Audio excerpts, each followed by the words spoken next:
Good afternoon. मेरा नाम धीरज कपूर है और आज हम बात करेंगे कि आप कैसे फैक्ट शीट को क्रिएट कर सकते हैं। एक बहुत ही सिंपल फंक्शन है गूगल इंपोर्ट फंक्शन। तो स्टार्ट करते हैं। सो पहला डिस्क्लेमर ये है कि जो भी मैं आपको बता रहा हूँ, जो भी मैं फैक्ट शीट पे फंड डिस्कस करूंगा, उस पे मेरा कोई बायस नहीं है। ये फंड केवल एजुकेशनल पर्पस के लिए मैं आपको बता रहा हूँ। तो इंपोर्ट एच फंक्शन, ये फंक्शन से आप फैक्ट शीट क्रिएट कर सकते हैं। कैसे क्रिएट कर सकते हैं, तो मैं आपको पहले एक फैक्ट शीट दिखाता हूँ जो मैंने बनाई है। तो नॉर्मली फैक्ट शीट में हमें क्या चाहिए होता है, हमें एक पोर्टफोलियो चाहिए होता है कि कहाँ पे इन्वेस्टमेंट है, परफॉर्मेंस रिपोर्ट चाहिए होती है एंड रिस्क एनालिसिस चाहिए होता है। और एस आई पी का जो रिटर्न्स है वो हमें दिखाना होता है। तो ये नॉर्मली तीन चार चीज़ें हम लोग अपने फैक्ट शीट में दिखाते हैं। तो इम्पोर्ट फंक्शन से आप ये सारी चीज़ें यहाँ पे क्रिएट कर सकते हैं। सो इम्पोर्ट फंक्शन में हमें वैल्यू रिसर्च और मनी कंट्रोल पे वो डेटा मिलते हैं। इवन एक डेटा आज की डेट में जो मैंने निकाला है वो एडवाइजर खोज का भी है। सो आप एडवाइजर खोज से भी वो डेटा इंपोर्ट कर सकते हैं। तो आज हम बात करेंगे वैल्यू रिसर्च और मनी कंट्रोल का डेटा कैसे इंपोर्ट करके आप फैक्ट क्रिएट कर सकते हैं। सो ये दो वेबसाइट है, तो मैं वेबसाइट आपको फिर से एक बार ले चलूंगा। वैल्यू रिसर्च पे हम आएंगे तो हमें जो भी फंड का एनालिसिस करना है। तो यहाँ पे सपोज मैं फंड एनालिसिस करता हूँ टाटा मिड कैप फंड किया। तो टाटा मिड कैप फंड का एक पेज पूरा ओपन हो गया है। अभी आपको यहाँ पे क्या देखना है कि यहाँ डायरेक्ट प्लान है। आप इसको चेंज करना चाहें तो आप इसको रेगुलर मोड पे ला सकते हैं। तो ये सारा बदल के रेगुलर मोड पे आ जाएगा। ठीक है। अब यहाँ पे आने के बाद में आपको एक चीज़ की एनालिसिस करनी है कि टेबल कौन कौन सी हैं। तो ये बेसिकली टेबल फॉर्मेट में पूरा इनका वेबसाइट बना है। तो पहला टेबल है ग्राफ का, दूसरा टेबल है ट्रेलिंग रिटर्न्स का, तीसरा देखिए अब टेबल बना है पीयर कंपैरिजन का, बेस्ट एंड वर्स्ट परफॉर्मेंस दिया है, रिस्क मेजर्स दिए हुए हैं और पोर्टफोलियो एग्रीगेट्स दिए हैं, सेक्टर एलोकेशन दिया है एंड ऑल्सो आपका पोर्टफोलियो दिया है। तो हमें बहुत सिंपल रखना है, हमें ये सारे डेटा पॉइंट्स मिलने हैं यहाँ पे in the form of table. तो मुझे जब मैं इंपोर्ट फंक्शन पे आता हूँ, तो इंपोर्ट फंक्शन पे आपको ये तो आपको पता ही है कि हमें इंपोर्ट क्या करना है। इंपोर्ट हमें करना है वेबसाइट का यूआरएल। तो हमने सिंपल यहाँ पे यूआरएल कॉपी किया और मैंने वो यूआरएल को यहाँ पे पेस्ट कर दिया।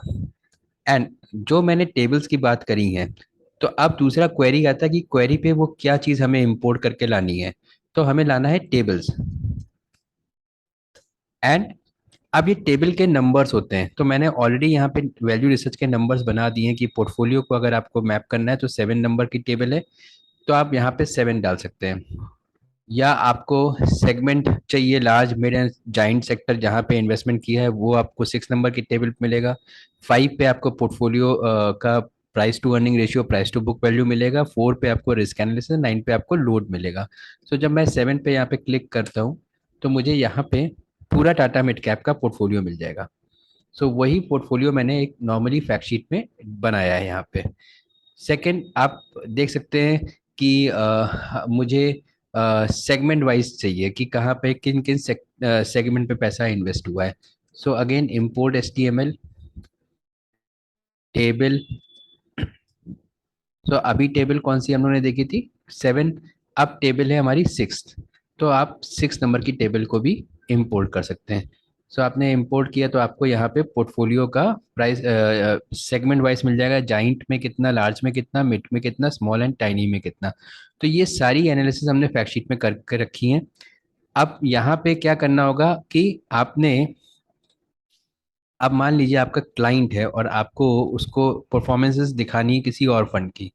तो मैंने जितना भी ये परफॉर्मेंस बनाया है, आप यहाँ पे इसको सिर्फ इसके यूआरएल को आपको पेस्ट करना है। तो मैंने टाटा मिड कैप का परफॉर्मेंस उठाया और टाटा मिड कैप के यूआरएल को, सॉरी, उसको मैंने यहाँ पे पेस्ट कर दिया।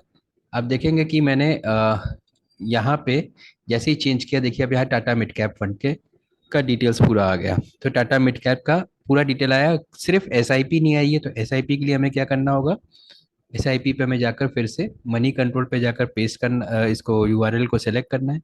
यहाँ पे टाटा मिड कैप को सेलेक्ट करना है। सो टाटा मिड कैप आप फंड यहाँ से आप निकालेंगे। ये थोड़ा सा 2 मिनट का एक्सरसाइज है। और यहाँ पे आप SIP कैलकुलेटर मोड पे चले जाएंगे। तो आपको इतना करना है और आपको टाटा का सिर्फ ये URL कॉपी करना है और यहाँ पे आके पेस्ट कर देना है,